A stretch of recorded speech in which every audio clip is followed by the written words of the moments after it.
What's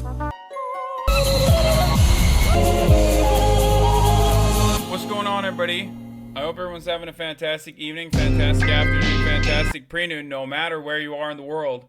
I'm Sam Piker. This is the HasanAbi broadcast coming to you live from Florence, Italy. I'm live and alive, everyone, and I'm using a Blue Yeti microphone, so obviously this is going to be a fucking throwback, okay? I don't know what I sound like. I probably don't sound great. Yes, Firenze. The filter is sort of Parmesan colored. You sound like you're being held hostage. Well, it's a Blue Yeti, baby. It's crisp. It's crisp. This is the best you're going to get with a goddamn...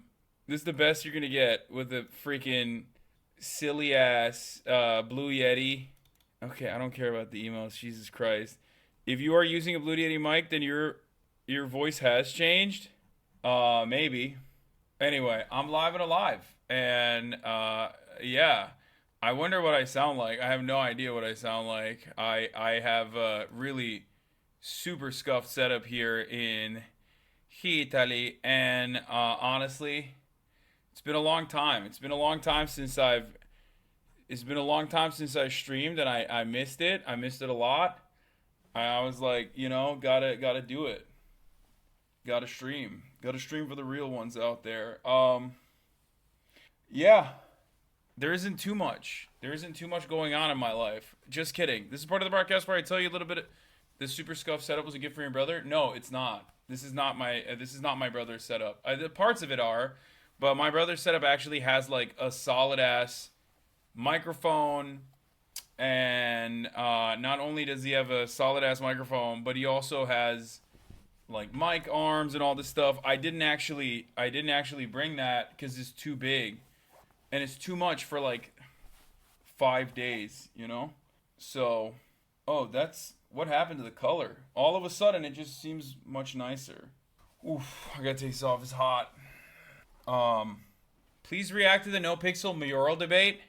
I'm going to unironically, Medici myself by eating a fucking poisoned apple because I've been gone for like 3 days. I'm in fucking Italy, and I already have absolute fucking baboons in the chat being like, dude, react to a no pixel debate. React to a no pixel debate that happened. And it's like, you have to be delusional. Like, you are the guy who does not understand social cues. Like, it's over. I'm back. I took a couple days off from streaming, and I'm so fucking back. We are so back. Just the absolute dumbest motherfuckers on the planet in the chat. Just literally, I'm 15 minutes in. I just turned the camera on. I've been gone for fucking 4 days now. Last time I streamed was on Saturday, and there's already dumb motherfuckers in the chat being like, bro, react to the no pixel debate, dog. You missed out on so much going on in the world of no pixel. And it's like, no, man, I'm in the real world right now, okay? That's crazy. Anyway, here, as far as my content goes, this is part of the broadcast where I tell you a little bit about my personal news about what's going on in my life, and if I were to tell you there's not much going on, I'd be lying. Okay, I'd be lying. There has been a lot going on in the world of HasanAbi Piker. I didn't stream on Sunday. I spent a lot of that time just getting ready to go to Italy to fucking put this scuffed ass setup together, which, as you guys know, is scuffed, and didn't even achieve the ultimate goal of being able to offer you the same exact kind of quality. Chatty's an RP addict forced into the real world. Please be kind. No, not at all. No. It's not that I'm an RP addict. It's because I'm a normal human being. It's actually the exact opposite. Anyway, I was putting this stuff together, and I wanted to make sure that I could have the lightest setup possible. So I brought a light bar. I brought the Logitech camera. I brought the new laptop that I got, this Lenovo laptop, which is like definitely a powerhouse for sure. The laptop is very good. And I brought a Blue Yeti microphone, which is not the best microphone, I'll admit. Do you plan on going to the mountains and camp or hike? No. No. How much you paying customs? 0. It's a much better laptop than Trump's lawyer. Trump's lawyer's RGB laptop. What? Who does that in Italy? Lamau? I do that in Italy. Lamau. I'm doing that. I'm here with my family. I took my family to Italy. They wanted to do a vacation. We always do like we used to do family gatherings like this one. And so yeah, they wanted to go to Italy. So we're gonna be going to Rome. First we're in Florence, and then we're gonna go to Rome. And yeah, so Sunday I didn't stream because I was getting this setup ready, getting the setup sorted. And then on Monday I was flying. I was flying to France and then to Italy, so I couldn't stream at all. And then yesterday is Tuesday, last night, which was supposed to be Tuesday morning for you guys. I was planning on streaming. I like set it up and I was like, oh yeah, I'll be able to stream. It'll be fine. And I realized like, ain't no fucking way, dog. I'm dying. Be sure to try the rare local delicacy known as pasta. I have so many opinions on Italy. I'm still very tired, but I was like, it's been too long. They're gonna forget about me. They're gonna forget I exist. I can't have that. And also, I felt withdrawals from not seeing my chat, and not seeing my community. Hold on, I'm on Twitter on my computer. So that's the reason why I was like, I have to do it. I have to do it for myself, and I have to do it for my chat, but mostly for you guys. You should be more appreciative of me. Okay, that's all I'm saying. That's what I mean. It's just, wait, where the hell is the display? Oh, here it is. My freaking Twitter is not in dark mode, and I need to fix that real quick. Where is it? Display. Dim. Okay, very nice. I did it. Very nice, I did it. Okay. I've been doing Narcos Pablo Escobar meme for the last 2 days that the HasanAbi broadcast. You have to go to Uffizi Museum in Florence, literally best museum I've ever been to. Gelato Tier, you are in Italy. Gelato Tier lists when you're in Italy. That sounds like a fucking banger idea. I should do that. I should go to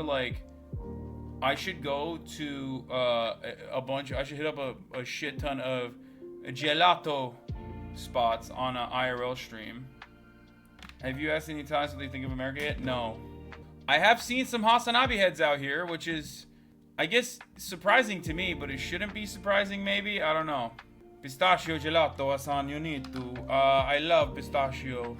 I am Turkish, remember? Wrong thing turned on. I am Turkish. We love pistachio. We put pistachio in shit all the time. Oh, mamma mia, HasanAbi heads in Italia. It's true. It's so crazy. You should try the schiatta at Antico V now. Dude, everyone, from what I understand, every single person is just like, loves Florence. Like, Florence is the #1 spot, it seems. Like, the amount of people that hit me up and were like, dog, you're in Florence, that's my favorite place on the planet. Like, let me tell you what's really good. And it's like, as soon as we landed in Italy, Marat made a really interesting point that I kind of agree with, and it's gonna cause a rift in this community and maybe across the board. I think Italy is incredible if you didn't grow up in like a similar environment like Istanbul, because when you grow up in Istanbul, like, Italians are so Turkish, dude. Italians are literally Turks with like extra Christian culture. Like, they're just over the top Catholic Turks. I'm not even fucking kidding. This is the most Turkish nation. I know I say that all the time, but it's literally the most Turkish nation of all time. First of all, they look Turkish as fuck. So that's number one. Okay? They look Turkish as hell. Okay? Number two, they always use the hand. Okay? Always use the hand when they're talking. Three, love sexually harassing people. Also incredibly Turkish quality. Love sexual harassment. Okay? That's a big one. And that's a big one, if you will. Right? And I don't know. It's just like it is so. They're just so fucking Turkish, dude. They're so Turkish coded. I don't know what else to say about it other than the fact that they're so goddamn Turkish coded. It's like you have 1,500 years of culture. On the one hand, you have like 1,000 years of culture, and then on the other hand, you have the most dog shit ass fucking buildings that they've propped up, like new ones. Okay, and it's just like all the new buildings outside of downtown Florence is awful. Okay, it's just so bad, and it literally looks like Ankara. And then you get into Florence, and it's like, oh my god, it's so beautiful, it's so pretty. But like every building outside of downtown Florence is so ugly, it looks... I'm not even saying Istanbul, I'm saying Ankara, okay? That's how fucking boring and shitty, like, the normal apartments are in Florence. And when we were first, like, leaving the airport, which is so funny, because, like, the Florence airport is basically, like... It's basically like a 3-cow ass airport. Like, you know what I mean? There's like 4 luggage areas, and you get out of there and you're like expecting there to be customs and shit, because you're like, I just arrived in fucking Europe, right? But I forgot that I'm already in like the Schengen area. So for me, it's like they don't give a fuck. It's like a cheat code, dog. If you want to go to Europe and like don't want to fucking be hassled, just like go and take a 1-hour connecting flight to like some, you know, backwater ass, small ass fucking area, and like it's basically you go, no customs, no waiting in line, no nothing. You just like walked outside, which was crazy. But yeah, what the fuck, swap time zones Hasan abi. ODTÜ'ye gelirsen Ankara güzel derdin. Ulan ODTÜ'yü bilmez miyim amına koyayım? Biz de orada yaşadık kaç sene. Anyway, but yeah, we arrive in fucking Firenze, okay? And it's very chill. First of all, you get out of the airport. It's a tiny ass airport, which is awesome. I love small airports. You get out of the fucking airport, and immediately there's just a train, which is so sick. There's just a straight up train right there. They're like, hey, you want to get on the train? Of course, we didn't take it because I had a shit ton of equipment with me. We had no idea where the fuck we were going. We had to figure out where the hotel is and stuff. So I call it Uber. Classic Hasan move. Call it Uber. Apparently there's not a lot of Ubers in Firenze. It's only like these massive Mercedes vans. And this lady's just like sitting in the spot for like, it says 8 minutes out. And we're like, okay. And then 8 minutes go by and I'm like, okay, it's still 8 minutes out. What the fuck's going on? And I'm just waiting like, okay. Still 8 minutes out. Another 8 minutes passes. We text her like, what's going on? What the fuck's happening? She texts me back, coming soon. And I was just like, what do you mean coming soon? Like, is this a fucking movie? Like, where are you? She said coming soon. Yo, it's been like 25 minutes. I'm waiting on this fucking Uber. And she's like, coming soon. I was like, all right, this place is ridiculous. This is a fucking ridiculous country. Okay? Fun fact, Taxi Lobby basically killed Uber in Italy. Yeah, everybody says that Uber doesn't work here. Like, they act like, if you ask Italians, like, if they have Uber here, they say, no, there is no Uber. Anyway. Yes, Taxi Lobby killed Uber in most EU countries. Anyway, so, then the fucking Uber finally shows, oh, I cancel, and then I call it again, but because there's like 8 Ubers in the entire goddamn entire goddamn city, it's the same woman again. So then this time, we wait another fucking 8 minutes, she finally shows up. 34MKD50, thank you for the 50 gifted subs, by the way. So she finally fucking shows up, and I'm like, alright, it's not so bad. You know, please don't call them wondering why, you know. It's not so bad, we're here. Right? We made it. So we get in. We fucking, we get an Uber. We get to the hotel. The hotel, this is the tiniest hotel room on the planet. I'll just tell you guys, Let me tell you something. I think this is like a former women's prison or something. My mom chose it. And I told my mom, I was like, Mom, you know, it's like, this is your thing. You love Florence. You love Rome. You love Italy. You love art. Please get us a hotel room that's like very nice so I can stream out of it, right? And, you know, money is no object, right? So my mom took that, and instead of getting us like a fancy hotel, she got us a hotel that she wants, which is, of course, right in the middle of the fucking action. So we're in smack dab in the middle of, like, we're next to the dome, okay? We are literally on top of the motherfucking dome. She, like, picked the best location. And, of course, if you're on top of the dome, it's going to be it's basically, like, you know, it's super tight. There's a lot of, there's shortage for rooms here. The Duomo. Si, signore. Signore. The Duomo. Stream with a window view, please. No, you can't, because the buildings are fucking tiny, and I'm looking at a courtyard. So I can show you, like, the outside. I can try and show you what the fuck's going on out here. Okay? Hold on, I'm gonna do that in a sec. Hold on, I'm gonna show you. 1 second. No, I'll show you. I don't give a fuck. We're leaving soon anyway. Look at this. Can you even tell? That's outside for me. It's loud as fuck too. Oh god. It's nice and cold though, at least. I can't control the climate in this room. It's fucking annoying. Yeah, I'm looking directly at a fucking wall, an Italian wall. A wall with a light right next to it. Okay? So I was like, I'm thinking, you know, we're gonna go to fucking Four Seasons, right? Four Seasons, Firenze. We're gonna live like fucking Caesar. I'm thinking she's gonna order, like, she's gonna get this, like, incredible fucking room, and we're gonna have people, like, feeding us grapes and shit, you know what I mean? No, I'm looking at the fucking landscaping, dude.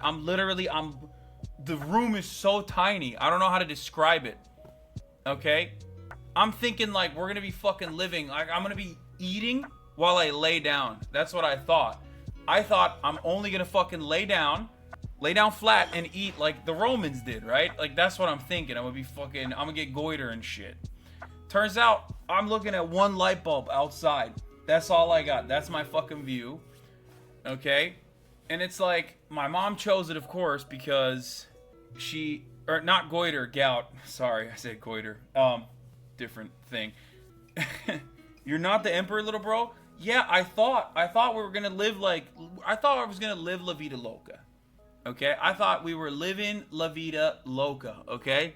Turns out, we're not. We're not living large at all, and we're only living, I mean, we're fucking wheeling my mom around because she can't walk, so she's on a wheelchair.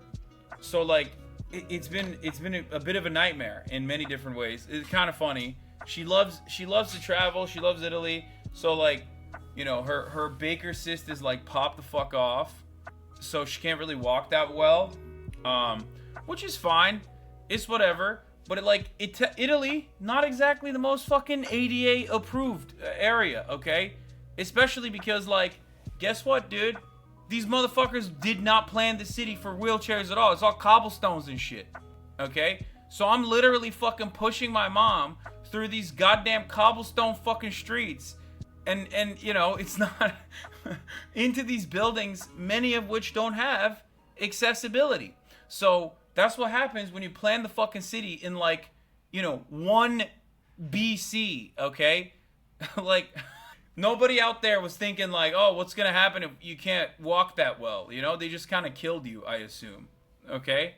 So, anyway, so basically I'm, like, pushing her everywhere, which I realized is, like, we realized earlier today, like, while we were having dinner, is, like, the worst of both worlds, because honestly, like, that means my mom can preserve her energy because she's fucking sitting down the whole time. We're expending more energy because we're pushing her around everywhere, okay? And she's a dynamo when it comes to these sorts of things. So, literally, I spent this entire fucking day, guys, I woke up at, like, 8. I couldn't really sleep that well last night, so I've just been watching a lot of Breaking Bad, okay? I'm playing a lot of Red Dead 2, and also playing a lot of Red Dead 2, and also playing some Death Stranding, watching not Breaking Bad, sorry, Better Call Saul, not Breaking Bad. I keep saying Breaking Bad. Better Call Saul, and I woke up early as hell in the morning. We went to see the Dome first thing in the morning at like 8 a.m. Okay, and then afterwards, after we saw the Dome, we came back to the hotel, and I was like, you know what? I'm gonna go work out. Worst gym of all time. I went and I worked out for a little bit, and then my mom was like, okay, we have a busy day ahead of us. I was like, oh God, what the fuck does that mean? Turns out she wasn't lying. Yo, she was not lying, son. It was a busy ass fucking day, okay? I'm jet lagged as shit. I didn't sleep at all last night, and woke up at 8 a.m. to see the motherfucking Dome, alright? I now hate the Medici, okay? I hate the Medici family. Fuck the Medici family, okay? Oh, God. Straight up, dude. Straight up. Let me just tell you. Like, I get it, bro. You guys fucking financed everything, okay? Oh, big deal. Look at this fucking old-ass church.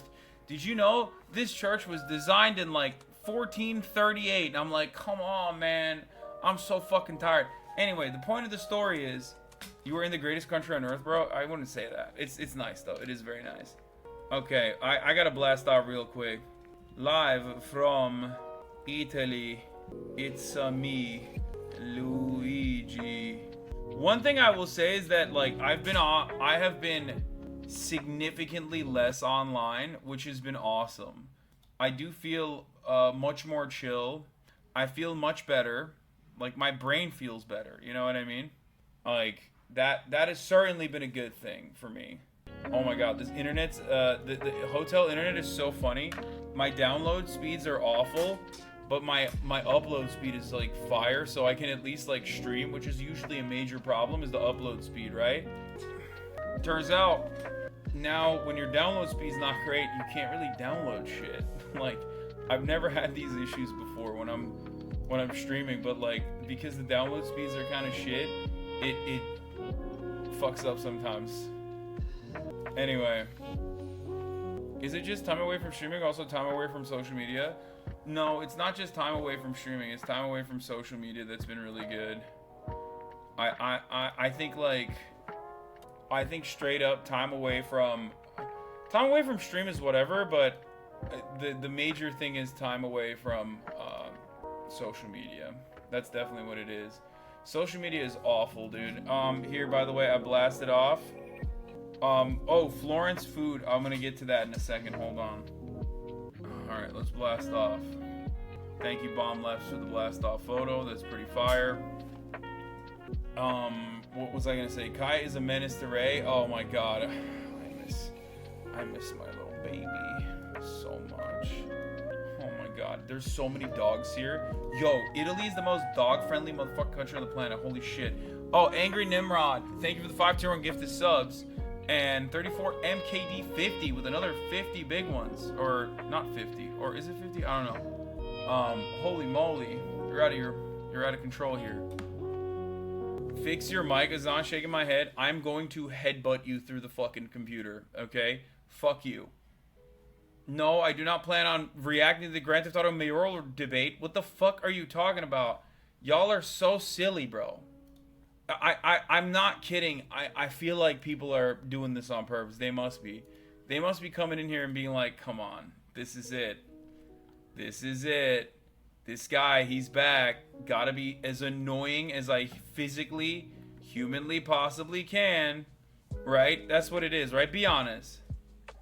Be honest, right? You're like, oh, I haven't talked to daddy in so long. It's been days. I haven't heard from him. I haven't seen from him. I missed him. And what did I miss the most? Having him fucking react to the dumbass shit that I have to say in the chat and get yelled at. Okay? Anyway. Kai turned off Ray's PC. Wait, really? You saw the offline chat, man. Yeah, I don't know what the fuck was going on there. That was weird. Also, what? This is such a weird link you sent me. This link just goes directly to my... This just goes to my posts. Yeah, people were just doing Pepe claps or some shit. They're being annoying on purpose. You should get used to it since it's a classic Italian tradition. Yeah, chat's missed me because like, you know, they were hanging out with family and they hate that obviously, and they didn't get to feel like they belong somewhere, you know, which is in this chat. So I suspect that's the big that's part of the reason, right? I assume that's a big part of the reason why chat is behaving this way, even though I've been gone for a minute. All right, here. This is what I sound like right now, and this is what I used to sound like. Oh my god. Oh my god. Oh my fucking god. Do I sound the same? The Blue Yeti is so shit. Yo, it won't even fucking... Oh my lord. See, this is what I mean. It won't download. It won't fuck... My internet's so bad. So much better quality than right now. You sound ass as fuck right now. Why do you guys do this? Why do you do this? That pasta is undoing your HRT? What? What does that even mean? I don't even understand what you're talking about. Like, we're so back. We're so back, dude. We are so fucking back. Like, I don't know if this means, like, I'm getting fat. If this means that, like, I'm getting balder or something. I don't know. No, you don't. You literally sound better than the Blue Yeti in 2019. I know this. I've watched far too much old song content. Jesus Christ, I'm the expert. You just sound less bassy. You're fine, brother. This is why. Maybe it wasn't social media. Maybe it was being away from stream that is, like, better for my mental health. Streams have gotten mentally draining. For sure. Charles be like, welcome back. We missed you. Your hairline sucks. You're fat as fuck. And also, yeah, that's it. Please react to some shit that is completely irrelevant to your life at this very moment. It's great. Genuinely hate how fucking toxic chat gets when you're away. We get it. Being annoying is your only personality trait. Chatters. Yeah. So, come do production labor. Much love. I don't even know what that means. Okay. So, do you feel like you're in Assassin's Creed? I've never actually played the Italian ones, I don't think.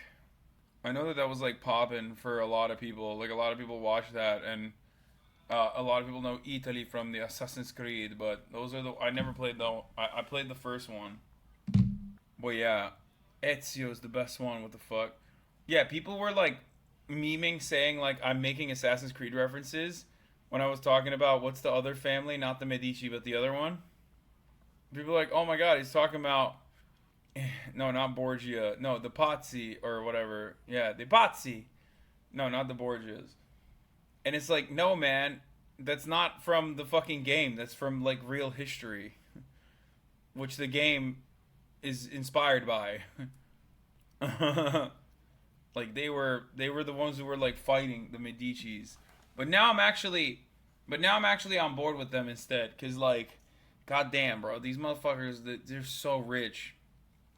They are so freaking rich, dude. Oh my lord, it is crazy out here. Let me tell you something. Okay, first of all, here, let's start here, okay? I didn't bring a lot of clothes because I thought I'm going to Italy. That's like where you get clothes, right? Turns out I was wrong. Nothing fits me. Okay, so like I fucked up. This is the only jacket that I brought because it was like the first one that I grabbed out of the closet. Okay. So now I look like an asshole, and I don't even have a fucking jacket for winter. Then we went to a bunch of churches and stuff, a bunch of chapels, and Michelangelo, 100% in the muscle mommies, probably gay as hell. Okay, like I've never seen such yoked women. Look at this. I mean, he also made the babies yoked too, which I think is weird. But yeah, he made everybody yoked as fuck, bro. The babies were jacked. The babies were fucking so yoked. It's odd. Anyway, he's bi for sure. He's an arts major. Yeah, bro. Michelangelo 100% would have had a septum ring. Okay? Michelangelo, exactly the type of motherfucker who would have a septum ring. Let me tell you. And then, yeah, we went to the politics area, like where the political government building is. And then I found this vault.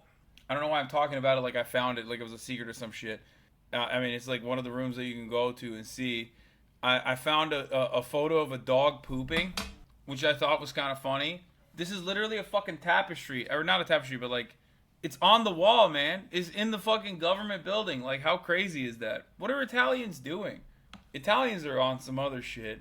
And then this is a death mask. It's the guy who founded hell.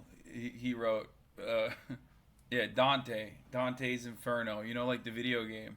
Yeah, he invented hell, which is kind of fucked up when you think about it. But that's his death mask, which is again another very weird Italian thing, or I guess like a very weird Roman thing that like dude, oh my god, Italians are so religious, bro. Like honestly, they are so into fucking religion. It's weird. And I think because they're Christian, you don't really think about it. But also, they're not even like really into religion. I feel like they're just simply into like the aesthetics of the religion. Like they're like this, look at this building. There's 11 chapel in the building. And I'm like, why? Why are there so many fucking chapels? And then they're like, yes, this is a bone. A bone of St. John the Baptist is inside of the dome. And I'm like, that's weird. People need to fucking not do that. Why are you pointing to that in a very proud way? Like, and then my mom was talking about it, and she reminded me, like, we have the same shit, like, in the Muslim world, too, where they'll be like, this is Prophet Muhammad's, like, beard or some shit, you know what I mean? And, like, I guess it's not just, like, a Catholic thing, it's, like, a religious thing in general, where they're just, like, they love, oh my god, bro, they love cutting up the fucking saints. Okay, they love cutting up the saints into bits and pieces, grave robbing, cutting up their own goddamn saints into bits and pieces, and then putting their pieces of bone inside of religious artifacts. Yeah, straight up. I mean, it's pretty metal when you think about it. But there's going to be relics in all cathedrals, Hasan. Yeah, for me, I was like, that's crazy that they just have, like, I'm looking at the vertebrae of some saint. Like, what the fuck? Don't you guys find that odd? Like, we went to the chapel that Michelangelo finished, I guess, and then the other guy originally made it. What was it? There's another famous architect. The Medici family wanted to make a chapel. No, not the Sistine Chapel. You fucking weirdos. I'm in Firenze. I'm in Florence. Okay. Everybody's like, "Who's the Sistine Chapel?" No. Bruno Leschi. Is it Bruno Leschi? Yes. Thank you. The saint of backbone for those who pray carrying heavy loads. Dude, let me tell you something. Yeah, Bruno Leschi, the only man who can complete the dome. There is no better architect. But yeah. Anyway, it was weird. It's weird as fuck. We went into this like, you know, Medici family church, right? And first of all, they just kind of left. Like, Michelangelo was like, I'm not going to finish this, which is weird. So there's just, like, a church that's unfinished in the middle of the fucking city, and it's the oldest church. It's supposed to be the oldest church in the fucking city, and everywhere around the churches are, like, insane, okay? You go to Italy, you look at the churches, you're like, what the fuck, dog? Why'd you guys spend so much money on this shit? Why would you do that? What an insane thing, okay? And then, like, the Medici family was like, this is our family church. This is going to be very important, okay? This is very important. We have to make sure we finish this church. And then Michelangelo, for one reason or another, was like, nah, dog, it's all good. So, like, the outside of the church is just completely unfinished. So it literally looks like a church from the fucking 10th century next to, like, all these fat churches, right? But then you go inside of the church and you're like, oh my god, why did they spend so much fucking time on this? Why did they spend so much money on this? Like, dude, it's so crazy. The amount of, like, they were just flexing, bro. The Medicis were just fucking flexing on the goddamn peasants. They were like, oh yes, we have all of the loans. It's not a usury. Only Jews do that. We do something different. We buy the Pope. We buy the church. It's a very good. It's okay. It's a totally normal when we do it because we're good Catholic Christians. And then I still haven't been able to figure out why the fuck the Medici are different than, like, Jewish people and the type of usury that they engaged in. But I guess it's because they weren't, like, they were just simply loaning. They were the bank without actually any usury whatsoever. Okay? And then, so they were basically like, we're doing the same thing that normally Jewish people do, but we're doing it in a non-Jewish way, so we're good. Jews, on the other hand, they caused the Black Plague, like that sort of shit. That's what they were on, basically. Okay? It literally feels to me like it was just some anti-Semitic shit, where it just feels like they're like, oh yeah, we're also the bank, but also we're not Jewish, so, you know, that's different. It's totally different type of banking. Anyway, but then they had so much fucking money. They had so much goddamn money. So what did they fucking do? They just like built these insane fucking chapels. Okay? And I was thinking, like, let me tell you something. If I don't know, what are the Italian professions at the time? Textile worker, pirate, gay, right? All the three main Italian jobs at the time in the Medici era is homosexual guy who fucks the people in the Vatican, okay, textile worker, and then pirate. So if I'm one of those three professions, okay, and I'm broke as fuck, I'm just broke all the goddamn time, and then I see these motherfuckers building this palazzo, this fucking crazy ass chapel down the street, and I'm like, what is this? Like, I don't have enough money for the pizza, and you're fucking building this bitch ass thing. I would burn it down. I'd be like, nah, fuck this. I don't understand how for so long people just like kind of looked at these guys and they were like, they were on some prosperity gospel shit. I know that that's like Protestant as hell, but like the Catholics were on that prosperity gospel shit too. Cause like it feels to me like they had, I mean, they just spent so much goddamn money on like the craziest shit. And there's so much poverty at the time too. And it just doesn't make any sense to me how nobody was like, wait a minute, like why are these guys getting marbles from literally like rare earth minerals to put in their fucking chapel when I don't have enough money to eat? What the fuck's going on? I would be like, that's crazy. Let's eat those guys instead. How the fuck did nobody go, oh my god, this god shit is crazy? It seems like they actually went in the exact opposite direction, where they were like, oh no, a lot of this god stuff, we've strayed away from godliness with all this vanity. Let's burn the art instead, which is a totally different tangent that I won't even get into, because it's like, that's the one thing you're not supposed to do. It's like, you can have the art and the indulgence and all this stuff, but then also simultaneously, you know, distribute it a little bit better. Anyway, so half of the Medici got literally genocided inside of the church by the Pazzi. But yeah, but those guys aren't great either. Anyway, those are doing the same shit. They were on that same shit. But yeah, Bonfire of the Vanities. No, but I don't like that either. I feel like art is good and important, and you shouldn't burn the stuff down. I mean, after all, look at this. Look, I mean, come on. That's literally in the government building. That's art, baby. Can't live with it, can't live without it type shit. You know what I mean? Yeah, the dog is yoked. You'd be yoked too if you were trying to poop like that. You should really check out the Palace of Caserta if you end up going south. The Bourbons nearly bankrupted the Kingdom of Naples in the 1700s. A fuck you to the King of France. They built Versailles but made it bigger. Hassan, that is a clue to the Da Vinci Code. All I'm saying is, the American Protestant mind could not come up with a dog taking a shit. Okay?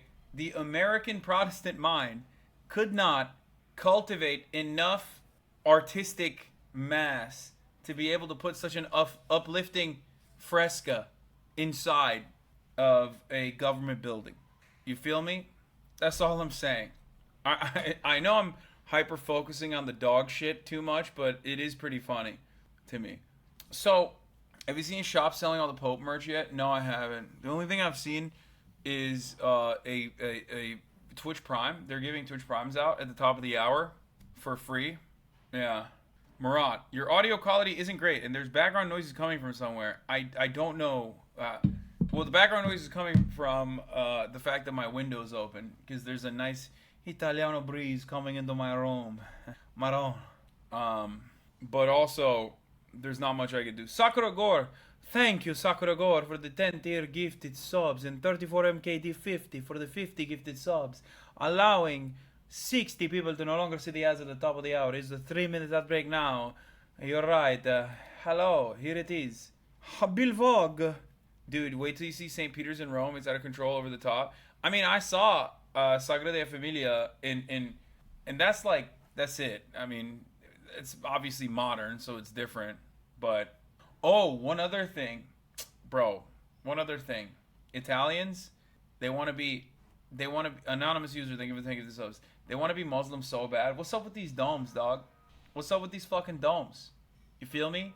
Oh, look at me. I got a big ass dome. It's like, yeah, dude, I know. I grew up in Istanbul. I don't know if you know that, but Ayasofya is there. Okay, a lot of mosque style domes. Oh, look at how big of the dome. And it's like, bro, you just want to be Islam. You want to be Islam so bad. Don't even fucking play with me, okay? That's Byzantine law. I know. They want to be Islam so bad, too. Churches predate mosques. I know. I'm kidding. Yeah, the top of the hour bell. Did you hear it? That's why Turkish is low-key easiest because the Ottomans spread through everything. Did you really give Hagia Sophia as a mosque example? Yes, bro. I'm a Islamic revisionist. Hagia Sophia was never a church, okay? It was always meant to be a mosque. Oh, you found a clip of me at Sagrada Familia? Jesus Christ. I just like big titty goth girlfriends. That's what. This is when I went to Spain with my mother. And we were at the Sagrada Familia back then. Here it is, okay? Look at this. I just like big titty goth girlfriends. That's what I like. Well, anyway, so it's about reaching up, as high as possible. What is that? I'm just laughing because I said nothing. Never mind. Keep going. Sorry. How's the food? Oh my god, the food. Oh god, it's so good. First night we go to this little ass Osteria. There's so many of these places everywhere, dude. The food is incredible. I mean, the bread for some reason is not salty at all. They don't put any salt in it for some weird reason. I don't know what the fuck that's about. But how's the Mountain Dew there? I don't know because I've been drinking wine. Italian food is mid? No, it's not. Oh my god, I had the best ossobuco I've ever had in my life. The bread is really, really plain. That's a Florence specific thing. There's no salt in the bread. I don't know what the fuck that's about. In Florence, it's a tradition to eat saltless bread. Everywhere else, they are normal. Huh, that's interesting. It is weird. It is weird why the bread is saltless here. But the sandwiches, dude. You go to any random ass restaurant, like basically carved out in a cave, okay?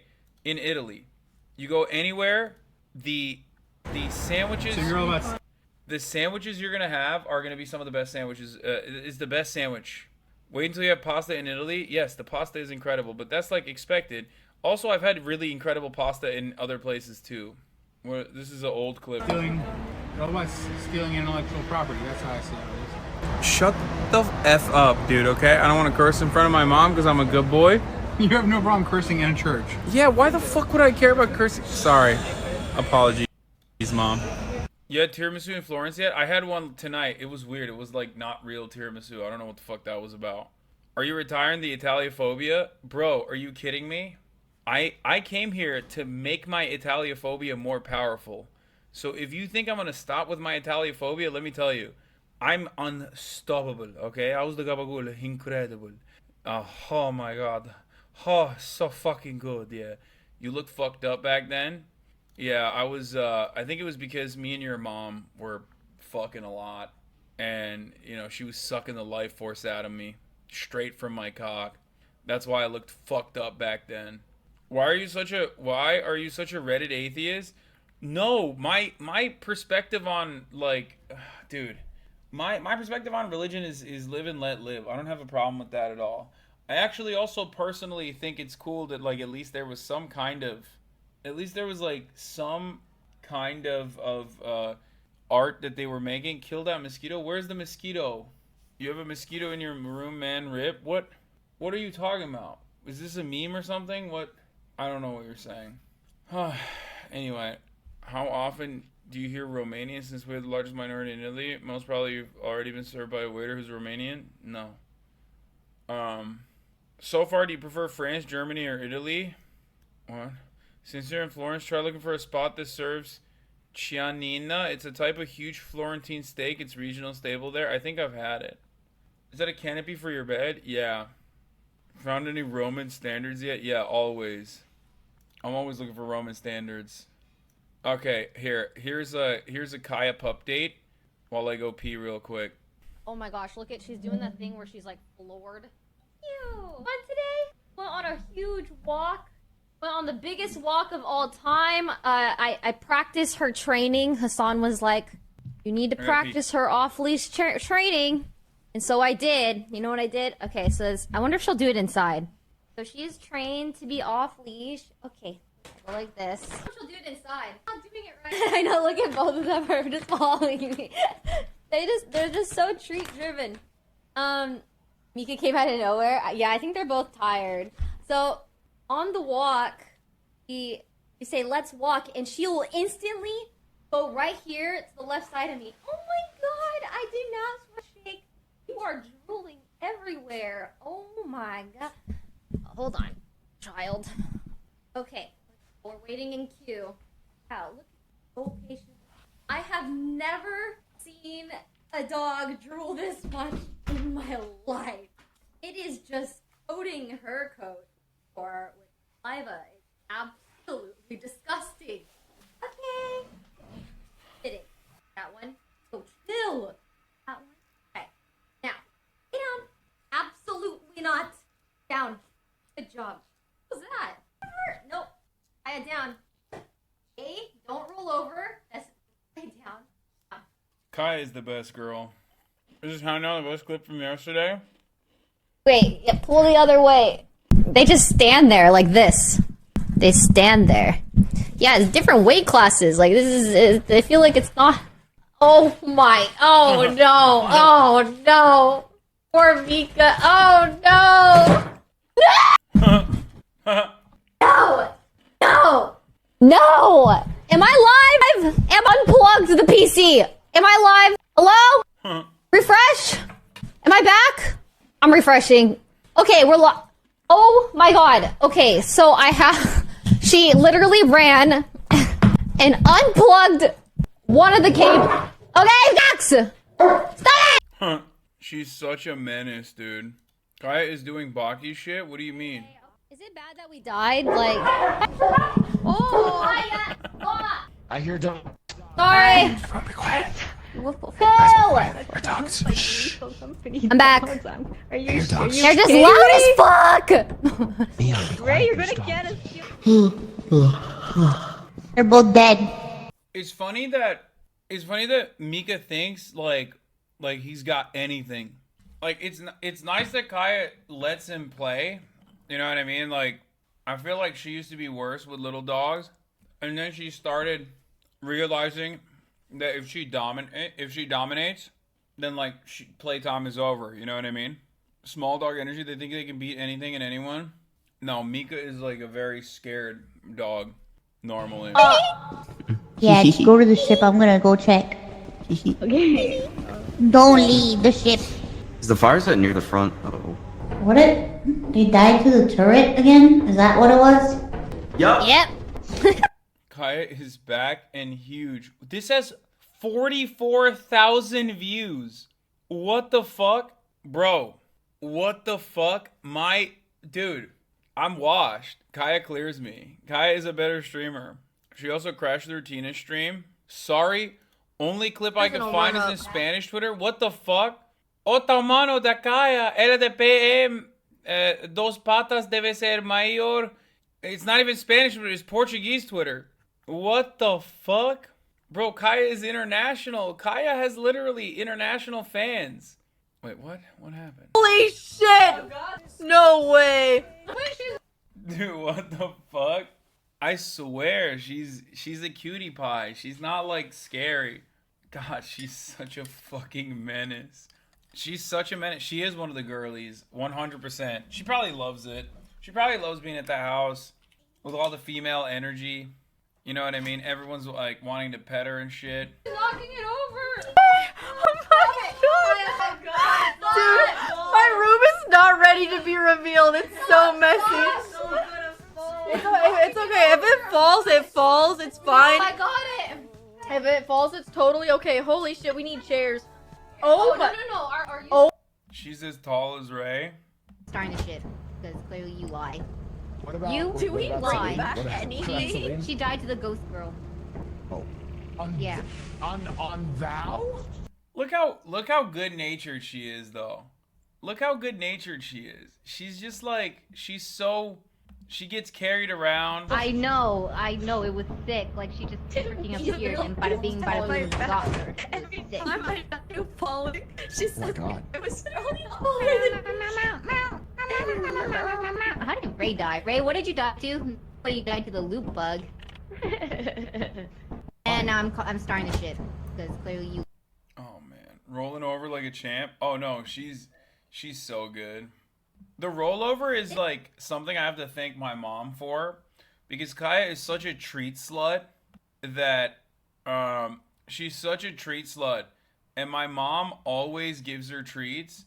So she literally will around my mom, she will just dive. She will dive into the ground and immediately start rolling over. It's so funny. She just runs up to my mom and will get down on the ground, like jump to the ground and start rolling over immediately. Straight button mashing, yeah. Sit down. Ow! Ow! Oh, look, she's doing God! it. Ow!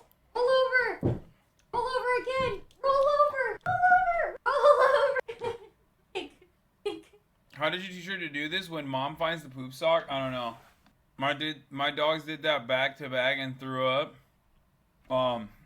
What the fuck is a poop sock? The fact that you don't know means it's good that I haven't clicked on it. It's just a silly thing. But yeah, Kaya seemingly is dominating the internet a little bit right now, which is cool. I miss her. Speaking of dogs, Italy is incredibly dog friendly. It's like to a shocking degree. Almost suspicious how much Italians are they fuck with dogs. Like it's like weird. Something's up. There are so many dogs. There are so many dogs in the streets. People are constantly walking their dogs. And the dogs are all pretty well behaved too. The dogs are better behaved than the Italians. I will say that much. Like the Italians, not very well behaved. Dogs, very well behaved in comparison to like American dogs. But it is very interesting. It's like very dog friendly. People bring their dogs inside stores and stuff, which is cool. But every time I see a dog, I get people can take it the wrong way. What do you mean? Every time I see a dog, I get very I get homesick. I mean, we have a common sentiment here that dogs are fascist, so I imagine Italians get along well with them. Wait, what? Cats are fascist more than dogs. What the fuck? Italians worse behaved than dogs should be taken the wrong way. You know? Wait, what? No, it can't be taken the wrong way because I didn't say that. Oh my god. Anyway, the food is incredible. The architecture is incredible. I love the dog culture. It's fucking sick. I wish that the clothes would fit me, but unfortunately they do not. Cats are Lenin's Maoist, Gonzalo thought actually. Yeah, true. Have you visited a bunch of different cities or focusing on one or two? No, we're in Florence for a little bit, and then after Florence, we are going to go to Rome. I don't know. Have you guys heard a little bit of have you guys heard of a little city called Rome? Roma? Rome? Yeah, that's right. That's where we're going to be going to. No Amalfi? No. I'm very excited to go to Rome to see what the hype is all about. I assume it's exactly like the HBO show I watched, Rome, on HBO. How is Georgia Maloney? I haven't met her. So, are you going to other EU countries? No. I'm in Florence, and then I'm in Rome, and then I'm back in Los Angeles. You'll find a lot of closed roads because of the Jubilee, though. What? Are you going to go to the Leaning Tower of Pisa? No. So one thing about Italy that I also found out that is like very funny is that Italy was always like a collection of different wealthy cities, okay? And these guys all like war with one another. And sometimes they directly fought with one another, like, and got into war. But also, like, they've kept up that anger and resentment, I guess. So apparently, like, if you fuck with Florence, like, you don't fuck with Pisa. Okay? Like, all my homies hate Pisa type shit, right? We don't fuck with Pisa at all. We're all fucking Florence guys out here, okay? Apparently, like the first guy that built Florence, what's his name? Commodore or whatever?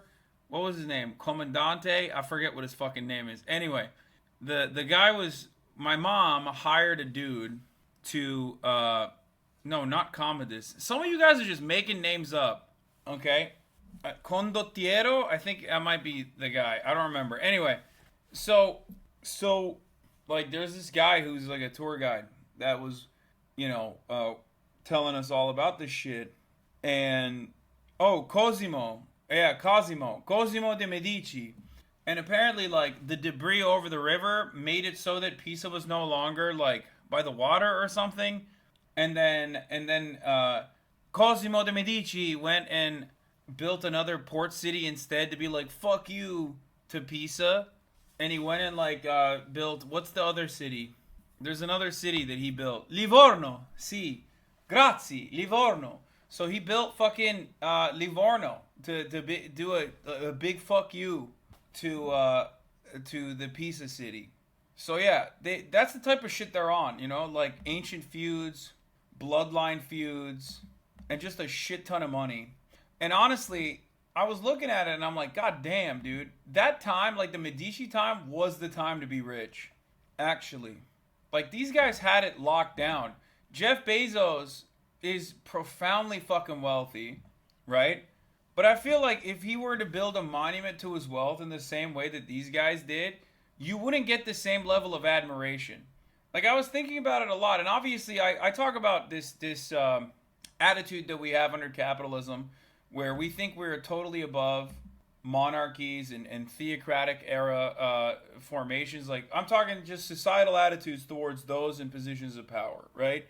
Under theocratic monarchies or under feudalism, it was God ordained that the wealthy had to have all of the consolidation of power at the tippy top. Okay? And then now we worship the altar of capitalism, so we now think it's meritocracy. It's not God that gave Jeff Bezos all of that wealth. It's actually wealth that he earned by working really hard, because meritocracy is real. That's what capitalism is all about. And through this meritocratic process,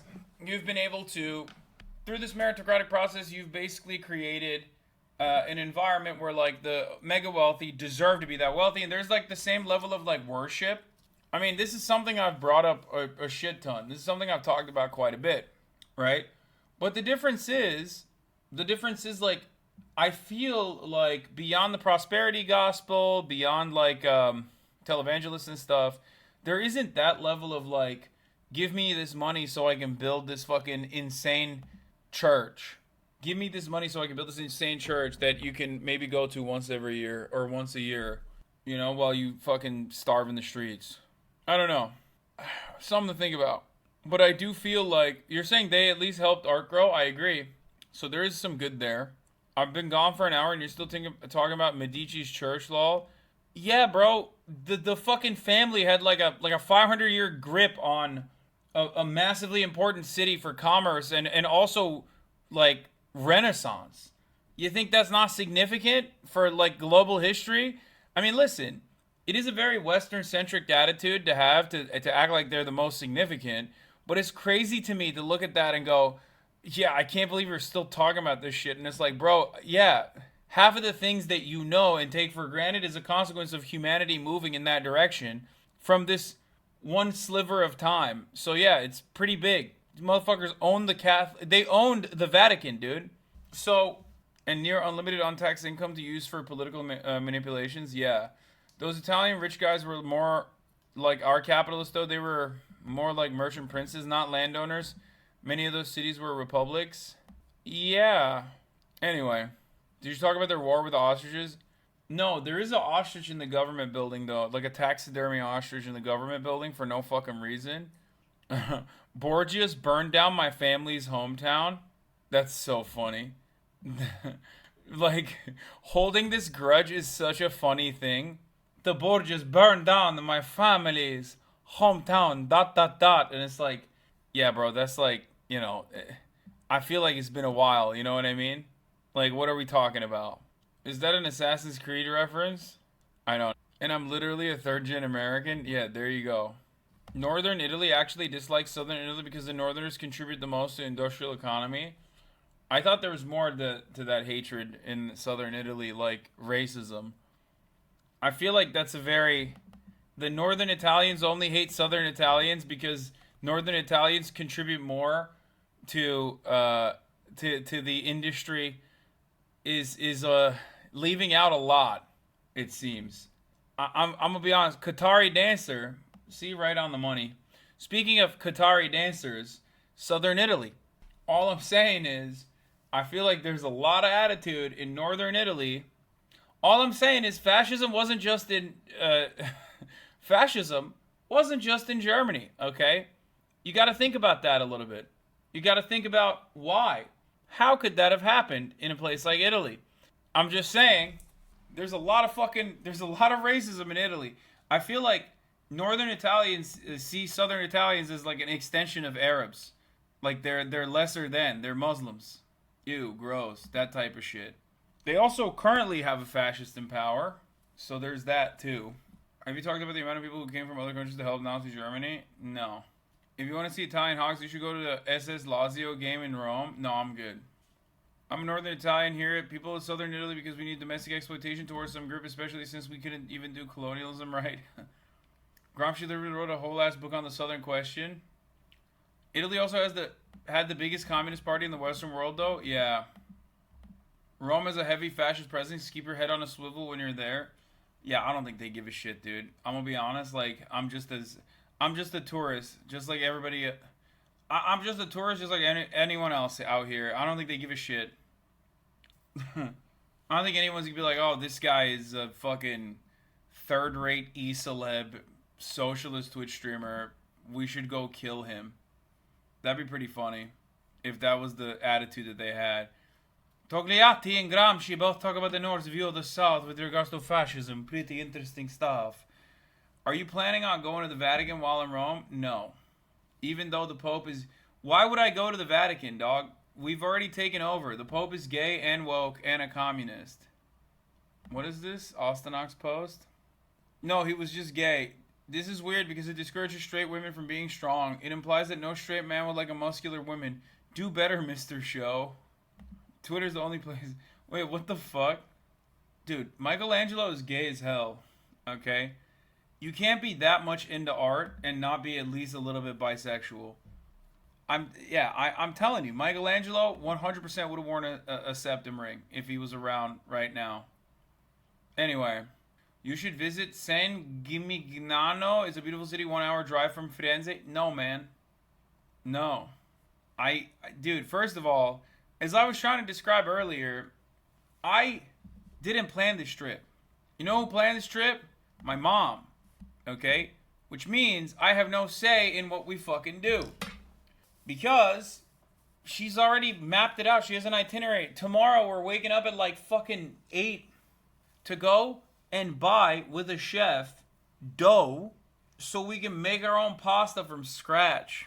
And like, I'm not filming any of it too. I know a lot of you guys are gonna be like, oh, are you filming this? Is it for vlog content? No, man, it's just family shit, okay? Now that's way cooler than what the fuck we did today, where we had to basically roll her around, wheel her around the entire city of Florence, you know? And, oh, that's the other thing. We did like a 3-hour tour, walked around, and then after the tour was over, we come back to the hotel for like half an hour, and then I get a call in my hotel room, and lo and behold, we're leaving again. Turns out now we're going to the politics area, like the political government building. I'm like, oh, fuck, okay. We go to the government building. It closes at 7, right? We're there from 5:30 to straight up. We're there from 5:30 to literally 6:45. And the people that are there, like the workers there, are literally begging us to leave. They're like, you know, it's about to close. Yeah, we close at 6:40 normally, 6:50. And And it's just like, I know Europeans don't like working. Like, I know. Nobody wants to work anymore, especially not in Italy. It's like a bit of a meme, but it's also very real. Europeans don't work, right? They don't have that American Protestant work ethic.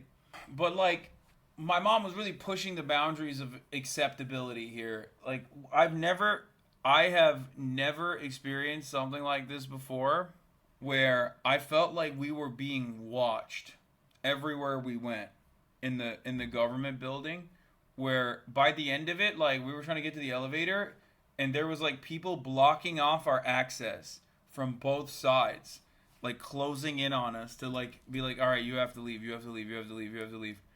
Italians literally smoke at the gym. Yeah. But yeah, god damn, I'm tired. They watch your streams? No, they don't. No, I do. I have had a couple HasanAbi heads come up to me, which is funny. Do you miss inhaling all the cigs from the street from literally everyone? No. It's actually surprising that there's not that much cigarette smoking that I've encountered or experienced so far. Yeah, Paris is definitely worse. Black content creator made a video recently about why she refused to travel to Italy again, and one of the reasons was that they were treating her so poorly that a white American made a statement to the people about it. Jesus Christ. I mean, yeah, I am white, so I haven't experienced that. And I'm like white in an Italian kind of white, so like nobody thinks I look out of place in a place like Italy, you know what I mean? Half the fucking population looks more dark than I am. Yeah, I am very Italian passing. I've been to Rome 3 times and I'm black and I never encountered that personally. I feel like Rome is so tourist friendly that maybe it's different. Anyway, in Italy, treat Italian Americans worse than any other white Americans. Lamau. Are you jet lagged? Yes. Did you get pickpocketed yet? No.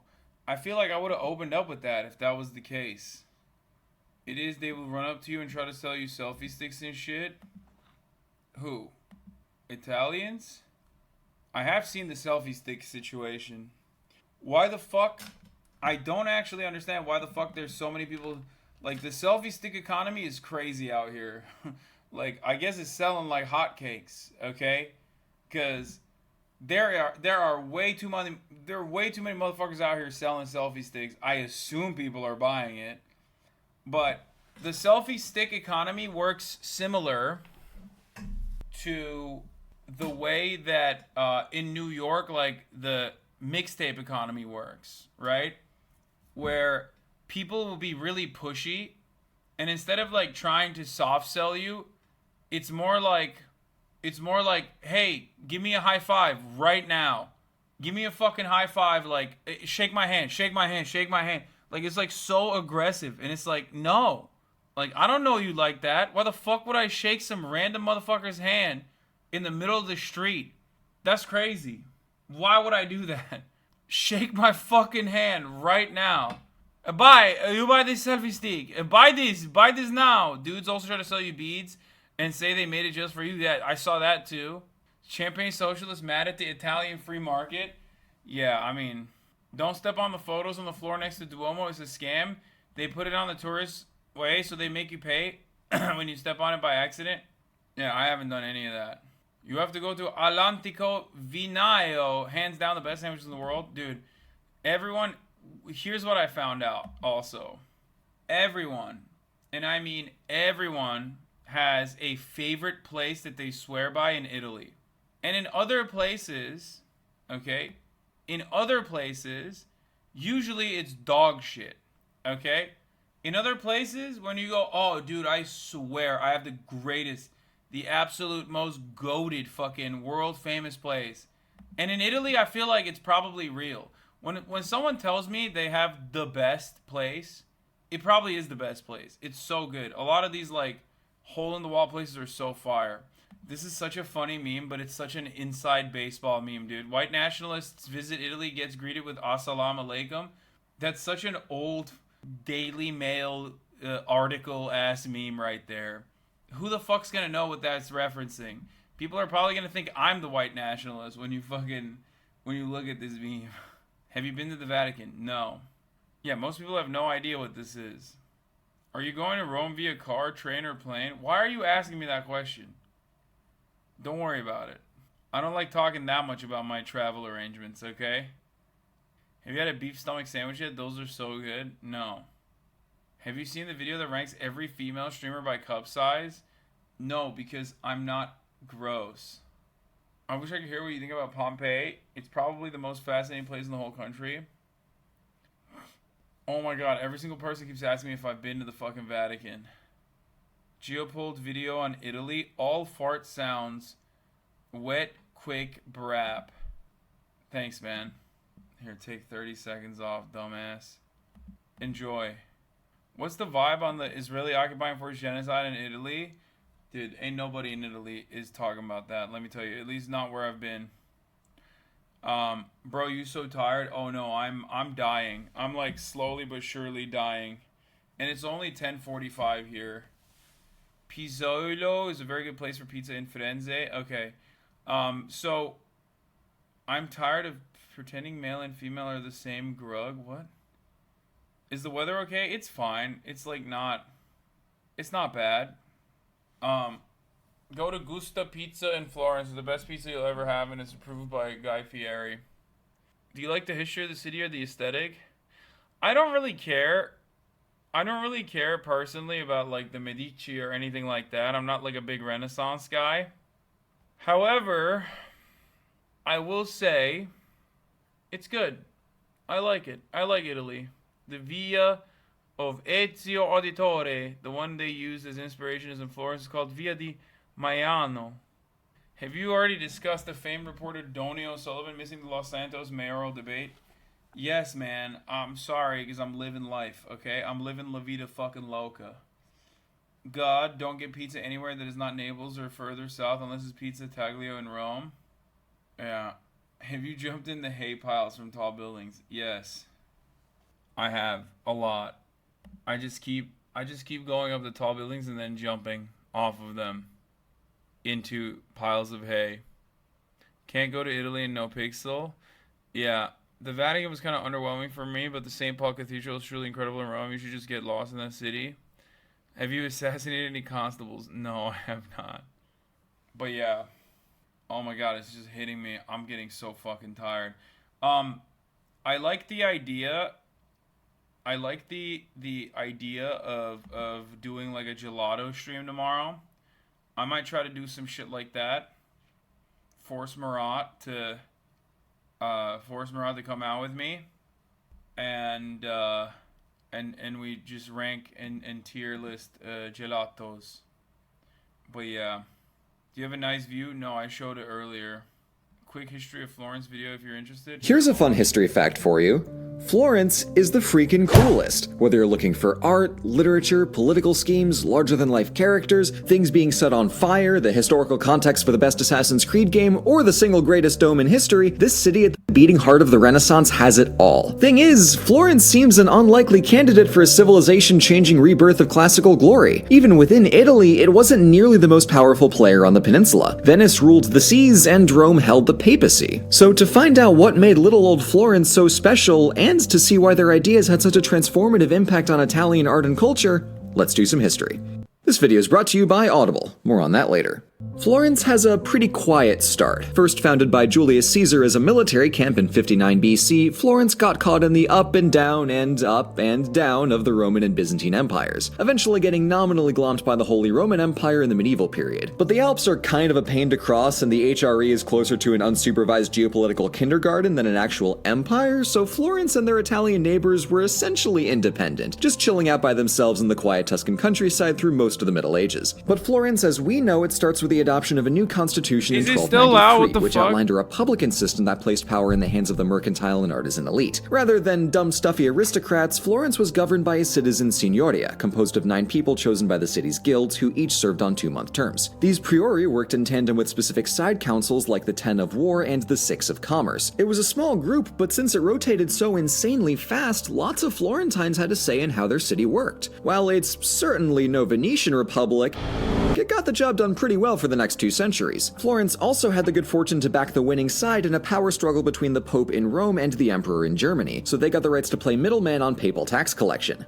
shiny. It's also during this turn of the 1300s that Florence takes a recognizable shape by spending their newfound wealth on a flurry of construction projects. The government got a new house in the Palazzo della Signoria, and Florence started on the Church of Santa Croce. But by That's the one I went to, the government Palazzo della Signoria. far, the most ambitious project was Santa Maria del Fiore, a magnificent new centerpiece church that promised to be the largest in the world. One problem was that the design was so darn big that the architects had no way to actually cap the thing with a dome that wouldn't just collapse under its own weight. And the second problem was a tiny little killjoy by the name of plague. See, for all the cash money that Venetian and Genoese traders brought back to Italy from the Near East, in 1347 they also brought along the Black Death, and a year later its devastation spread to Florence. The population dropped in half, entire families fell off the map, banks disappeared, farms went completely untended, and basically the entire ecosystem of medieval Tuscany collapsed overnight. To paraphrase contemporary accounts, this was un grande oof. But luckily, inconceivable amounts of death.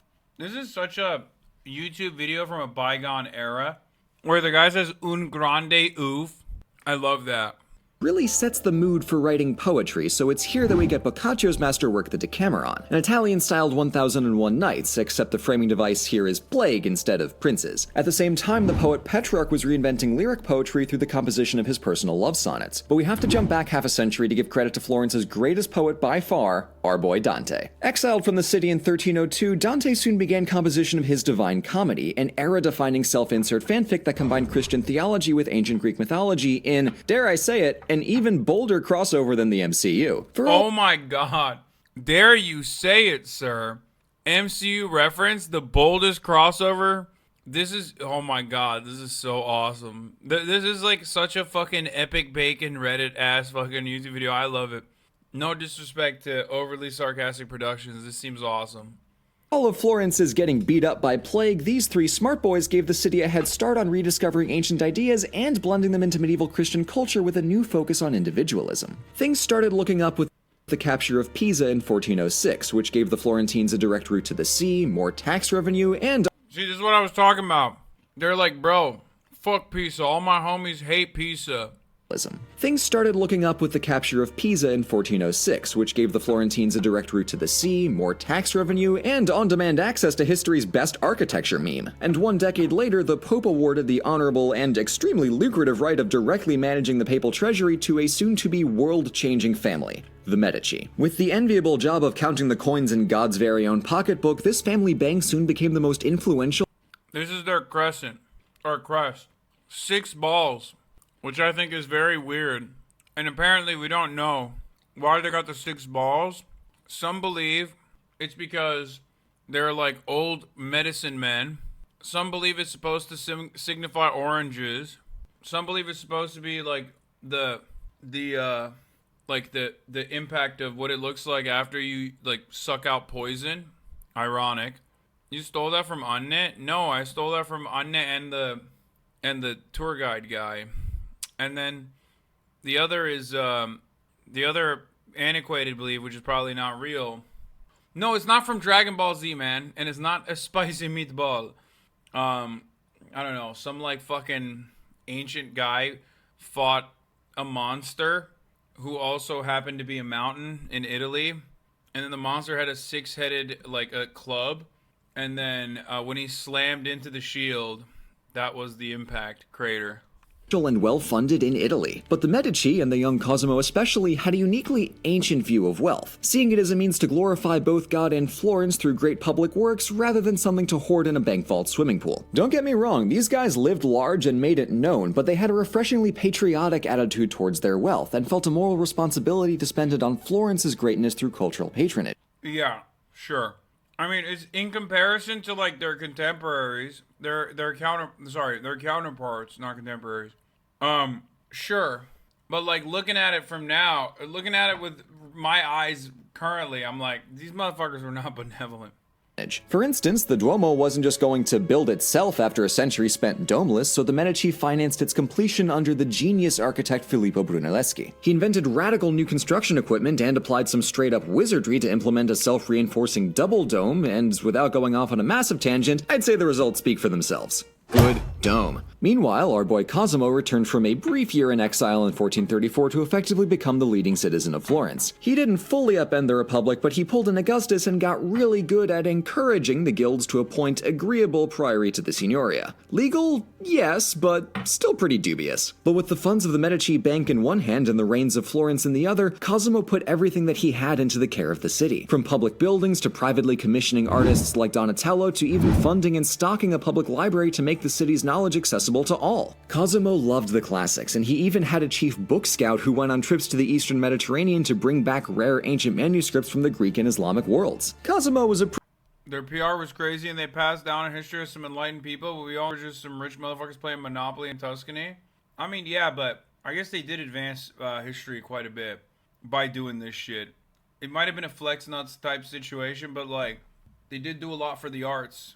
pretty cool cat, but his grandson Lorenzo took all this Renaissance-y business up to 11. He threw money at artists like Michelangelo, Leonardo da Vinci, and Sandro Botticelli, whose combined talents included painting, drawing, sculpture, architecture, anatomy, and also tanks. Everything Cosimo did, Lorenzo did shinier, and only enhanced Florence's reputation as the place to go for long-lost knowledge and groundbreaking art. The Florentine Renaissance wasn't just about picking up ancient Greco-Roman ideas after a millennium hiatus, but it was a continuation of what Dante had started, of applying ancient culture to a medieval Christian context with a deep focus on individual expression. This wasn't just a rebirth, this was radically new. See, I'm only biased towards liking Florence so much because I'm right. But for all his splendor, Lorenzo's Florence was not without trouble. Half a decade after a mining debacle in Volterra led to the city getting sacked, some conspirators in and around Florence decided that all that Medici banking money would feel a lot better clinking around in their pockets instead. The Pazzi family had already buddied up with Pope Sixtus and swiped the rights to manage the papal treasury, so the next Fuck these homies, dude. Fuck the Patsies, dude.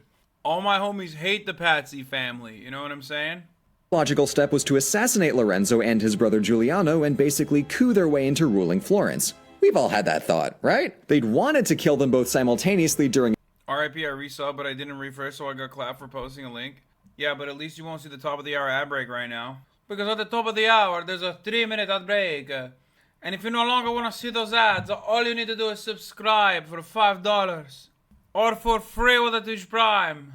Or by getting gifted a sub from 34MKD50. That's right. Here's the 3-minute ad break now. 34MKD50. He is one of my wealthy patrons. I am like his Michelangelo. And by that I mean gay as fuck. a dinner party, you know, in private, but when Giuliano didn't show, they called it off. The only other option was in the middle of Easter Mass at the Duomo. This had the added downside that it's in full view of the entire city and added a lot more complications, causing several conspirators to nope right on out of there. Because murder is fine, but don't make me do it in front of the pretty dome, man. Yeah, I mean, it's because, like, these guys fucking love religion, dog. And these guys did this shit on Easter Sunday. It's big no-no. Don't do it in front of the pretty dome, please. Not in front of the dome, thank you. No, but like, literally. Apparently, their tell to pull out the swords was waiting for the priest to put the cross up like this. And then they were like, oh, it's a time. It's a time for the spicy meatball. A time to kill these Medici bastards. Which they did. Except they failed to kill one of them. And Giuliano was killed, but Lorenzo survived on pure rage and proceeded to purge every trace of the Pazzi and their supporters from the city, confiscating all of their assets as an extra FU. Lorenzo significantly tightened his grip on Florence in the decade following the Pazzi conspiracy, but the power of the Medici began to wane, with their biggest revenue source being soured on account of all that attempted murder. But even with all this conspiratorial turmoil, Florence was starting to have an outsized impact beyond its Tuscan hills, via coinage, language, and all that sweet, sweet art. The gold florin of the Medici Bank became the standard currency across Italy and parts of Europe, and where florins went, Tuscan followed. This dialect was already well regarded in Italy because of Dante, Petrarch, and Boccaccio, but it became a lingua franca because of the far-reaching mercantile influence of the Medici. And soon other cities wanted in on the artistic action as well, so Leonardo got hired by Milan and Michelangelo went to Rome to go paint a pretty roof. When 99% of the Renaissance belongs to 1% of the Italians, we gotta redistribute that, you know? After Lorenzo's death in 1492, the incompetence of his first son Piero got the entire Medici family exiled, and into this power vacuum steps Girolamo Savonarola, a friar with a very particular attitude towards Florence's Renaissance splendor. Burn it down. Savonarola's bonfire of the Van. Right. You are a fake. Art is a bourgeois decadence. It is too vain. We have moved too far away from God. Humanities claimed countless artistic treasures in the name of restoring Florence to moral purity, and even the artist Botticelli torched several of his paintings and joined in Florence's collective swan dive back into the Dark Ages. 4 very long years later, Savonarola was burned to death by fed-up Florentines. It's like poetry. It rhymes. And for the next decade and a half, Florence was free of ruling families. In the eyes of one Niccolo Machiavelli, this was Florence in its truest republican form. To mark their newfound freedom, the Signoria commissioned the young Michelangelo to make what would become one of the city's greatest treasures, the David. Beyond being the most iconic work of classical realism, no biggie, this piece directly symbolized... Gay as hell, dog. Let me tell you something. This guy loved men, okay? He loved the male body so much. I love that you are now on your Tradcath art. You could not... It's so funny to say this about me. I'm probably less pro-Catholic than I ever have been. I spent pretty much the first hour talking about how insane it is that Catholics just go dig up graves and like chop their fucking like saints into bits and then put it inside of like religious like shit that they build, basically. Like the dome has a golden dome. The Duomo has a golden dome on top of it, and apparently inside of that massive ass golden dome at the tippy top of the Duomo is Saint John. And when I say Saint John, I don't mean like oh, that's the rumor. Like, no, they got his bones in there, dog. They take these motherfuckers, they chop them up. I didn't know this. It's so crazy. Calm down, I love you was a joke. Car accident survivor podcasters are getting really angry right now. Yeah, like, well, I know you were, okay, let's say you were joking. But there are a lot of podcasters. Podcasters only do 2 different arcs. They either go, oh, I love NATO, and I'm going to assume every fucking liberal, pro-American foreign policy position possible, and spend the rest of my life shitting on, like, every fucking random Tom, Dick, and Harry that I consider to be more left than me, because they're the worst problems in America. Or they do the fucking Tradcath shit, where they're like, actually, I'm leftist, but transphobic, because the real working class is transphobic and racist. And then they just become straight up racist. And then they convert to Catholicism for some reason. So yeah, when you make that joke, I'm like, okay, chill, dog. That's not me, okay? Calm down. Symbolizes Florence's place in the world, as a small player in a field of giants like France, Germany, and the Papal States. But, like David, while Tuscany may have been small, it was far from weak. Ultimately, the Medici weren't out of the picture for too long because Italy became the battleground for Europe's big fancy empires, and in 1512 the Medici were forcibly reinstated as de facto monarchs. People like Machiavelli weren't very thrilled about this, but people like Machiavelli were also tortured into keeping their mouths shut. During their brief exile, the Medici were busy in the Vatican, and soon weaseled themselves into the papacy on 2 occasions, first with Leo X and again with Clement VII. In 1532, Clement solidified his family's hold on Florence by appointing Cosimo I as Duke of Florence, officially swapping the Republic with a hereditary monarchy. For the next 2 centuries, Medici dukes ruled over all of Tuscany. Though the Republic was well and truly dead, and it had never been harder to openly criticize the Medici, Florence's prosperity and artistic excellence didn't miss a beat. Cosimo I politely confiscated the opulent palace of the Pitti family in 1549 and built some sweet new gardens around it. That's pretty tight too. The Pitti family, so they built like corridors.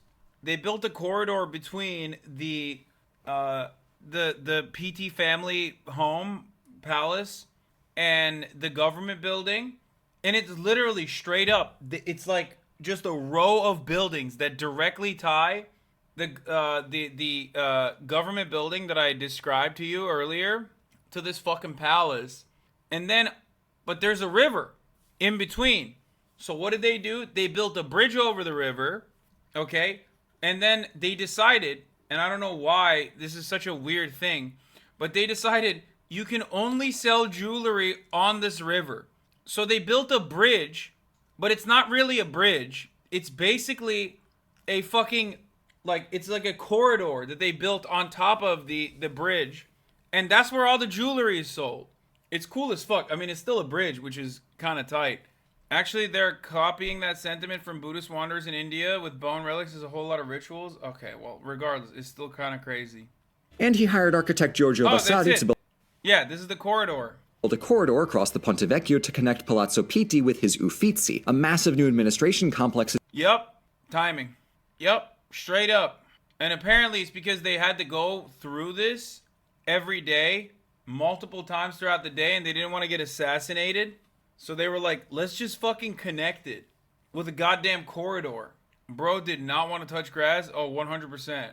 Adjacent to the old Palazzo della Signoria. You might know it today as the Uffizi Gallery, one of the best museums in Europe, no big deal. And 3 decades later, Duke Ferdinand replaced all of the butcher shops on the main bridge with goldsmiths because apparently Florence wasn't visibly rich enough yet. But probably my favorite product of the Grand Duchy is the Medici chapels at the back of the church. And to this day, it's only jewelers there.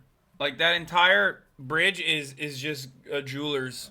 Of San Lorenzo. Take a wild guess at why I like it so much. The centerpiece is the Chapel of the Princes, a towering mausoleum built for the Medici. So this is the one I was talking about. This shit's crazy, bro. This is the one that the outside, Michelangelo just kind of gave up on the outside of it.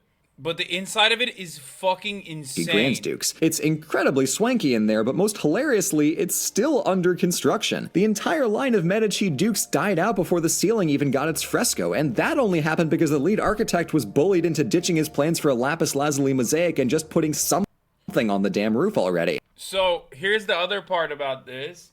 There's like tapestry inside of this thing that is literally not even painted. There's you can't see it in this photo. I took a photo of it. Oh, I think I posted it. Here, I'll show you. God, I'm teaching you guys so much about art history. It's fucking nuts. It's not fabric. No. It's a mosaic. Look at this shit. Stealing art? Yes. I stole from the Medici family by taking a photo. Here, look at this. Look. This shit right here, what I'm pointing to with my mouse cursor, that right there, folks, apparently, that right there is not painted. Each individual piece, including the lapis lazuli that you can see here, the blue, okay? Each individual piece is not painted at all. That's all fucking mosaic with rare stone. They painted this with stone, with gems, okay? And they wanted to do that to the top of it too. Bro, is it me or does this shit look kind of gaudy? I don't think so. I mean, the amount of fucking work that people put into it is crazy. Someone said, that's just pixel art, my dude. Oh my god, I'm gonna die. Alright. You guys are fucking heathens, dude. You're crazy. I mean, it is gaudy. I think you're right. It is gaudy for sure. But it's like the invention of gaudy. Anyway, a dying art. What's gaudy? Antonio Gaudi. Famous sculptor. And, architect. I'm kidding. Well, he is an architect, but gaudy is a word. It means like overly flashy. But also, Gaudi is a famous architect that constructed a shit ton of stuff in Barcelona. If you've ever been to Barcelona, you can tell by the fact that I'm saying Barcelona that I've been there. Okay, you 100% stole that from my name? Bro, my mother did not invent the history of art. She is but a mere art history professor. She did not invent art history. What the fuck is wrong with you? I am a little bit more learned on this subject matter as well. Yes, I learned a lot from her, but also, I have been to a lot of these places too. Oh my fucking god. Chat literally be like, dude, you're just stealing information from your doctor mom. She did invent me, that's true, technically. She did. It's such a weird thing to be like, wow, dude, I can't believe you're quoting basic art history shit.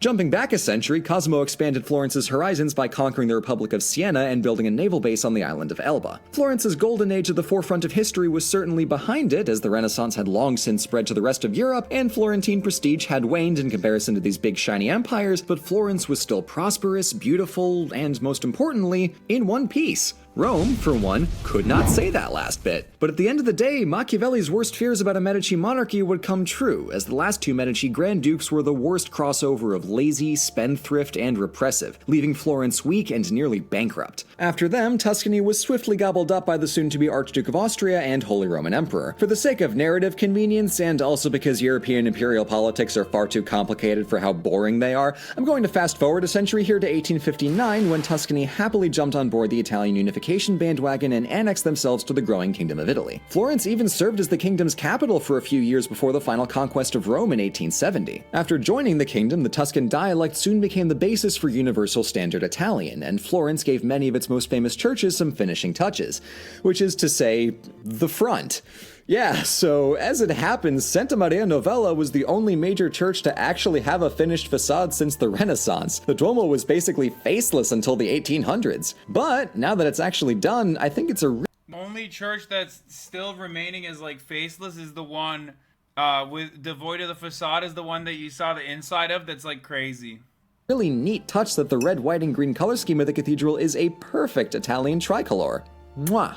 So, with all this history behind us, we've got to answer our starting question. Why did the Renaissance start in Florence? Well, if it started anywhere else, it wouldn't have been the Renaissance. This movement was about rediscovering the ancient world in service of humanism, and what Florence may have lacked in power compared to its neighbors, it more than made up for in its peace. Yeah, classical knowledge was still widely circulated in Ireland, the Byzantine Empire, and the Muslim world, and Sicily and Venice were melting pots of Eastern and Western cultures during the earlier Middle Ages. Florence, however, fundamentally changed both the focus of arts and the system of its creation by basically taking all that and bringing it back to the fucking Western dogs.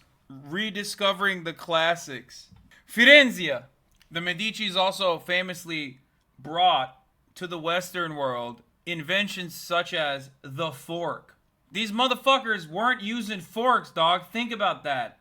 That's why, like, at least, I guess, like, being of Turkish background, it's like, I always have talked about here in America, at least to my American audience, about how, like, the Islamic Golden Age carried big time. Like, big time carried for a while when Europe was just, you know, not doing great. Rediscovering, you mean translating them from Arabic? Yeah. People. From the great Medici patrons to their multi-talented creators, Florentines worked together over the course of centuries to push the boundaries of what was considered possible. And in doing so, they made Florence the world's capital of artistry. And honestly, I don't think we should have expected any less for a city whose name literally means flourishing. Cosimo's Public Library brought valuable knowledge to the people of Florence, and if you too want direct access to a world of literature, then you may be interested in today's sponsor, Audible. With enough audiobooks to make even the most seasoned of Renaissance Florentine scholars faint, Audible is the #1 source for all of your literary listening needs. Let's say you're walking home from the store and you want something insightful to listen to. Well, boom, Audible. Maybe you're at home making some food and you want a little something to stimulate your mind as you watch the spaghetti boil? Ethical Reacts from fucking 5 years ago. This guy's Audible contract if you want to learn more, what you gotta do is throw on this audiobook while playing through.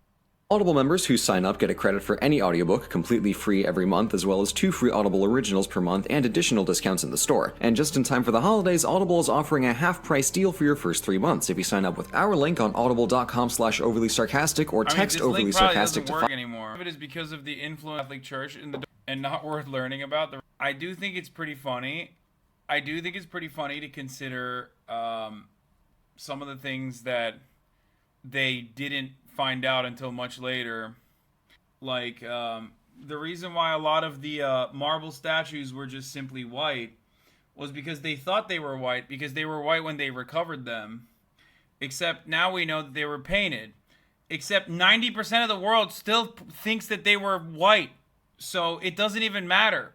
It's really fascinating to think about that, like, how you can forget things, or at least like how certain things are commonly known, and it's just out there for you to find out. Like, information is out there for you to figure out and find out, and yet we still keep misinterpreting historical facts over and over again. Many people in this chat, probably until this very moment, did not know that in the Roman era, the statues were not actually, the marble statues that you look at from the Roman era were not actually white and marble, but they were actually painted This is like when Twitter users found out Tracer never had an ass. Dude, exactly. That's exactly what I mean. Yeah. Warhammer figure painting really more Roman than museums? Yeah. The statues also had feathers. I think you're talking about dinosaurs now, which is another historical fact, I guess. It is important to know that the Romans greatly paganist Christianity. Wait, what?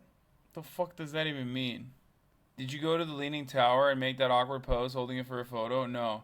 That's not an accurate take he gives. That's teleological reasoning. Renaissance wasn't applied as a term until the 19th century by Jacob Bruckhard. The medieval Islamic and Far Eastern worlds were artistically and philosophically sophisticated, like you said. Nothing was essentially lost, and rebirth is a misnomer. No, it's a profoundly Eurocentric attitude. Another fun Eurocentric attitude is the idea that the Byzantine Empire is separate from the Roman Empire. Although there are separations from the Roman Empire, the Byzantines themselves consider themselves to be the continuation of the Roman Empire, and yet because they were conquered by the Ottomans, the European historians wanted to separate the Byzantine from the Roman Empire because they did not want to think that a Muslim empire was able to take down the Roman Empire, which is why they say it's totally separate. That is literally like, the Byzantines did not make such distinctions. They were like, no, we're the continuation of the Roman Empire. In the same way that, like, the Roman Empire was separated into different territories throughout its history, that is not the reason, my man. What is the reason? Yeah, it's not. They called themselves Roman. The Dark Ages get their name from a lack of sources, not necessarily a trek backwards from the age of Romans. The split between Rome and Constantinople in 1054 AD, known as the Great Schism, was a culmination of theological, political, and cultural differences that have been brewing for centuries. The primary theological issue was the question of the authority of the Pope in Rome. Yes, Orthodox Christians, the Byzantines were Orthodox Christians, whereas the Romans were Catholic, or I guess they were just Christians. However, once again, the religious differences do not account for the fact that they literally were, they considered themselves to be Roman. And everyone around them considered themselves to be Roman. Anyway, the Byzantines are just the reskin of the older Roman Switty. Overly sarcastic myth or classics videos are goated. This part is also true. The Ottoman Empire technically considers itself as a continuation of the Roman Empire. Mehmet the Conqueror called himself Kayseri Rum. Turkish people also took over a lot of the Roman symbolism as their own. The current Turkish flag and the flag of the Seljuks is from the Roman Empire symbolism too. But obviously that doesn't matter because they're Muslim, so that's not. Have you been to that famous sandwich shop? I don't fucking know what famous sandwich shop you're referencing. But anyway, I wanted to give you guys a brief update. I'm fucking dying. I'm going to end the broadcast now. I'm very tired. Everyone considered themselves a continuation of the Roman Empire. To be honest, the French and Germans did as well. It's not that late for me here. It's only 11:26. But I am very, very tired because I've been up. I didn't sleep a lot last night. And I've been up since 8 a.m. as well. Or 7 a.m. So just wanted to give you guys a fun little update about what's going on. Hopefully tomorrow I'll have a longer stream with the IRL component in it as well. Maybe we'll get to go and try out the different gelato. The gelato in Firenze. And we have the pizza. Oh my god. What the fuck's going on? Why isn't this... You going to the Gucci store? I went to the Gucci store. I went to a bunch of different stores. I don't fit in the shit. Get baci and panettone is eaten around Christmas. I know. I had a little bit of panettone last night. It was so good. Why are you in Italy? Because I'm a fucking normal human being with a family who likes to travel sometimes. And I wanted to take my family on a vacation. That's why, because I think people forget that, like, I'm a human, okay? I have loved ones, and I'm not just a guy that you see on camera. I'm a guy that you see on camera. I was just curious. I'm sorry. Maybe I'm being too rough on you. You're right. Okay, but it's technically a vacation. Anyway, love you guys, and I will see you tomorrow, okay? Peace, everybody. Peace from Italy. From Firenze. Bye-bye. Sunny Los Angeles, California, says Hasan. The starlight to the topic just begun. There he is again, Hasan, a street.